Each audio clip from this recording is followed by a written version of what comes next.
उधमपुर के घोरदी गांव में एक ऐसी नहर है जिसे लोग जिन्हों की नहर के नाम से जानते हैं लोग, और स्वयं उस गांव के सरपंच का यह दावा है कि यह कई किलोमीटर लंबी नहर सिर्फ एक ही रात में जिन्हों द्वारा बनाई गई थी।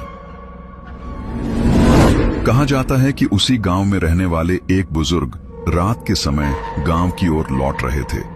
रास्ता पूरी तरह सुनसान था और चारों ओर गहरा अंधेरा फैला हुआ था। अचानक रास्ते में उनका सामना कुछ जिन्हों से हो गया। पहले तो बुजुर्ग डर गए, लेकिन हिम्मत जुटाकर उन्होंने जिन्हों पर हावी होते हुए उनकी आजादी के बदले एक शर्त रखी। बुजुर्ग ने कहा, तुम मेरे गांव तक पानी पहुंचा दोगे। अगर यह काम एक ही रात में पूरा हो गया तो मैं तुम्हें आजाद कर दूंगा। जिन्होंने यह शर्त मान ली, लेकिन बदले में उन्होंने भी एक शर्त रखी, जब तक नहर बन रही हो तुम पीछे मुड़कर बिल्कुल नहीं देखोगे। रात भर जिन्होंने नहर खोदनी शुरू कर दी।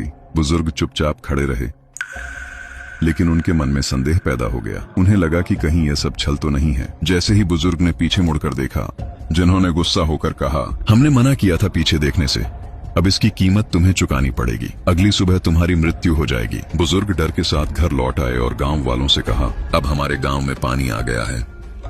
लेकिन अगली ही सुबह उस बुजुर्ग की मृत्यु हो गई। और जब गांव वालों ने देखा तो सचमुच गांव तक पानी पहुंच चुका था। आज भी घोरडी गांव में वह नहर मौजूद है और लोग कहते हैं ये नहर इंसानों ने नहीं बल्कि जिन्होंने बनाई थी।